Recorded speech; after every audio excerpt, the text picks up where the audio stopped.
What an embarrassment. You guys know how I've been telling you for years now that ESPN's coverage of sports is trash.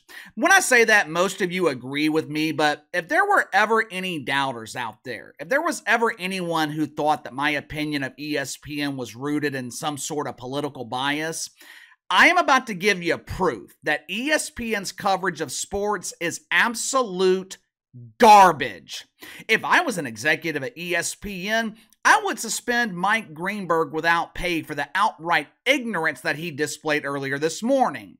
I don't want someone this blind or someone this out of touch representing my sports network.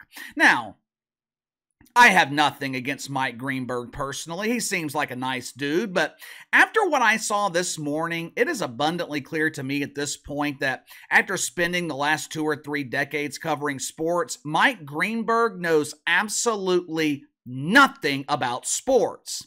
As you guys know, I live in the deep South. For years now, there has been this never-ending debate throughout the South.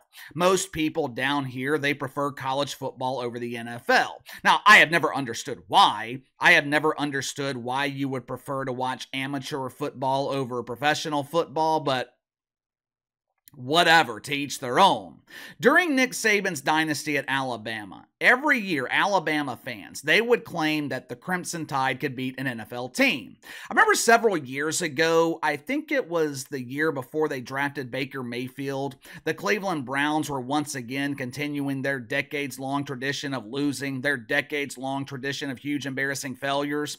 Nick Saban and Alabama, they were in the midst of their dominant reign over college football. During that time, Alabama fans, they actually believed that the Crimson Tide could beat the Cleveland Browns. They would tell you with a straight face they were confident that Alabama, a university that most of the fans weren't qualified to get into, they were confident that Alabama could not only beat an NFL team, they would dominate them. And if you think I'm exaggerating, go listen to old episodes of the Paul Feinbaum Show. Without a doubt, the worst show in sports talk radio. But I'll give credit to Paul Feinbaum. He is a smart dude. This dude, he found a way to make millions of dollars, and all he had to do was answer the phone and let Alabama fans embarrass themselves. Obviously, those of us who are educated, those of us who have a thimble's worth of knowledge about sports, we know that a college team is never beating a professional team. We also know that it's not worth arguing with an Alabama fan about it. Arguing with an Alabama fan, it's like arguing with a woman. Even if you win, you lose. All this time, I have been thinking it was just passionate Alabama fans or passionate Ohio State fans who thought that their amateur teams could beat a team full of professionals. Key word, though, in that statement, fans. Even though the premise is absolutely asinine, I expect to hear something like that from fans. That's what fans are supposed to do. They are supposed to be fanatics about their team. They are supposed to think that their team is unbeatable, invincible. What I don't expect to hear this ridiculous premise from one of the premier voices at ESPN, a network that calls themselves the worldwide leader in sports. Earlier this morning, Mike Greenberg, he was discussing March Madness with his pretend cousin Seth Greenberg and part-time doofus at ESPN, Jay Williams. Now, I call Jay Williams a part-time doofus because sometimes he makes a lot of sense, and then other times he is whining about mythical racism. They were talking about the dominance of UConn and the possibility that the Huskies could win back-to-back national championships. UConn went 34-3 this season, and they have won both of their tournament games by more than 25 points. However, their first-round game, it was against something called Stetson. I thought Stetson was the dude that was cock-blocked by Gayle King with Oprah Winfrey. Every time Stetson would try to snuggle up with Oprah on the couch, Gayle would come in the living room to vacuum the floor or dust the fireplace. I had no idea Stetson was also involved in college basketball. In the second round of the tournament, UConn, they beat the hell out of Northwestern. Now, I'm not taking anything away from the defending champs here, but this is not what I would call impressive wins. Northwestern isn't a basketball powerhouse, and Stetson, that dude's like 90 years old at this point. I mean, this dude wasn't even in his prime back in the 1990s. To borrow a phrase from Shania Twain, UConn beating up on Stetson, that don't impress me much. But that's okay. That's okay. I know I am difficult to impress, but the grown man who calls himself Greeny, he is much more easily impressed. Mike Greenberg was stroking the cucumber this morning. He was raving about the impressive wins that UConn delivered this weekend. 4 more victories and UConn will win back-to-back titles. Thursday night, they'll be playing San Diego State in the Sweet 16, which should be UConn's first legitimate test during the tournament. Now, if you're watching ESPN hoping to get coverage and analysis of March Madness, well, first of all, if you are watching ESPN for coverage and analysis of any sport, I would encourage you to watch just about anything else. You would be better off getting your analysis from the host of the Morning Zoo in Gay, Georgia than relying on ESPN for sports coverage. But if you're a UConn fan who was watching ESPN earlier this morning, you're probably looking for highlights from the weekend. You're probably hoping to see someone like Jay Williams or Seth Greenberg giving you a preview of the matchup in the Sweet 16 against San Diego State. If that was your hope watching ESPN this morning, you were immediately disappointed. Instead of talking about something that actually matters, Mike Greenberg, he decided to put on his dunce cap, which looks eerily similar to the woke cat, and the grown man who calls himself Greeny, he decided to ask a brilliant question. Hey there, Jay, my name's Greeny. Who you taking in a 7-game series, the UConn Huskies or the Boston Celtics?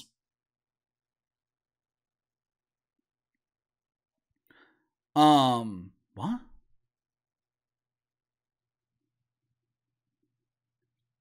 I don't know, Mike. Who are you taking in a 12-round boxing match? Mike Tyson or the man with no arms? Supposedly, Mike Greenberg was kidding when he asked this question. But then he asked a follow-up question. Watch for yourself. UConn's level of dominance. If they played the Celtics in a best-of-7 series, who do you like? I think the Celtics are in pretty good shape. And so, look, I was obviously kidding about the Celtics, but let me change it, the question this way, Jay. If they were in the NBA's Eastern Conference, would they make the playoffs? I think I'm looking at teams that are 8 games under 500 in the play-in right now. They're better than. I'm not doing that. I'm not doing that, Greeny. I'm not doing that. No. Listen, I got a bone to pick with Orlovsky. No. He suckers me into a bet. I got to make. He's betting me dinner at the Polo Bar just because I can get in and he can't. And the next thing you know, and I'm trying to. It's a 9-to-1 odds, and he's like trying to make me a bet on dinner and all of this. It's ridiculous. Come on, Jay, UConn's an NBA team. I was actually willing to give Mike Greenberg the benefit of the doubt here. When he asked about UConn and the Celtics in a 7-game playoff series, I was willing to give him the benefit of the doubt when he said that he was joking. But after he asked that follow-up question and he appeared to be dead serious about it, at that point, all doubt was removed. Mike Greenberg officially became Captain Dumbass. In the year of our Lord 2024, this is the type of coverage and analysis that we are getting from ESPN. All these years, I have been thinking that pretend NFL analyst Mina Kimes was bad. I have been thinking that pretend NFL analyst Mina Kimes offered nothing of substance to viewers. And here comes Mike Greenberg, making Mina Kimes look like the second coming of John Madden. Does he not have producers? This seemed like a prepared question. This seemed like something that was thought of before they went on the air. Did Mike Greenberg not have a single producer that said, you know, Greeny, we're not going to do this. We can't make you look this stupid? Do I really need to sit here and explain why UConn would not have a chance of making the NBA playoffs? If this UConn roster was playing in the NBA right now, they would go 0 for 82. Maybe they pull off the biggest upset in the history of sports and they manage to win a single game. But you would have a better chance of having a cucumber-shaped lightning bolt striking directly into your ass than you would have seen UConn beating an NBA team.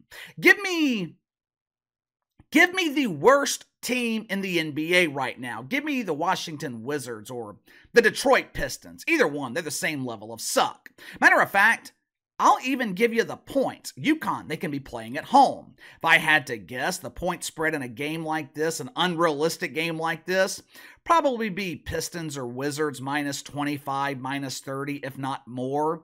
By the end of the first half, the Wizards, they would be up by 40 points. Let's take it a step further. Give me the worst team in the G League. Give me the worst scrubs at the NBA level. I'll take the scrubs in the G League over UConn 100 times out of 100. There are a lot of ignorant statements made on ESPN every year, whether it's complaints of mythical racism, blaming misogyny for the continued huge embarrassing failure in the WNBA dump, Stephen A. Smith trying to break down the NFL on Monday mornings when he spent the entire day Sunday watching Vanderpump the Woke Wiener.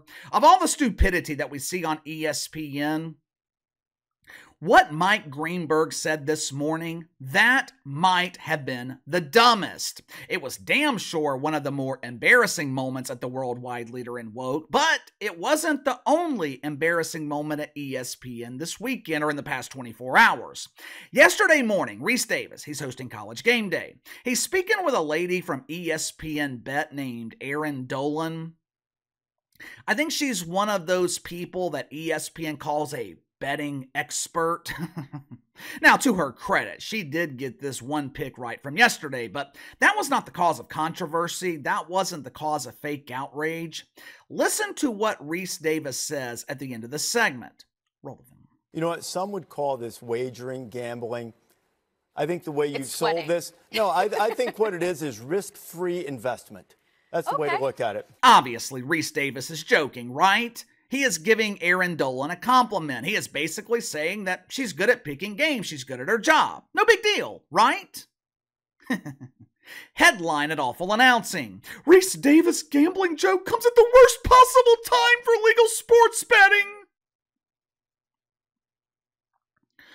There was so much fake outrage over this joke, Rece Davis had to go on Twitter and clarify that he was joking. He had to send out this long dissertation explaining how there's no such thing as a sure thing in the world of sports betting.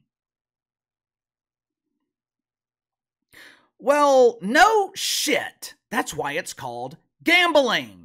I would imagine that ESPN forced Rece Davis to send out this explanation. I mean, he really did open ESPN up to liability by claiming Erin Dolan was a sure thing, but this is one of the many problems when a sports network embraces gambling. Right now, both the leagues and the networks, they are on a very, very slippery slope.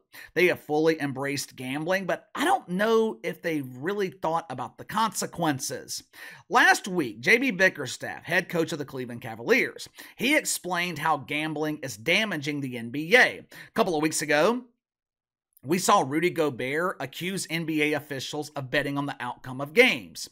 Shohei Ohtani is under the microscope right now because his translator was busted betting. It ain't good. It ain't good. Problem is, you can't put the genie back in the bottle. But that's a topic for another video. The point for this one is, Rece Davis, he should not have to explain that he was making a joke. You could clearly tell he was kidding around. Are we really living in a society where people are dumb enough to believe that there is a sure thing in gambling? Are we really living in a society where someone like Rece Davis has to clarify that he was making a joke and explain the risk of gambling? Give me your thoughts on this. Mike Greenberg, he believes that UConn could make the NBA playoffs. Rece Davis gets torched for making a joke about gambling. I mean, this is ESPN in the year 2024. Garbage. ESPN has become a running joke. What the hell has happened to this network? You tell me. Sound off in the comments below. Like, subscribe, share the video. I appreciate your support. Best way to contact me is by email at btlkc84@gmail.com, KC_BTL84 on Twitter. I'll see you guys tomorrow.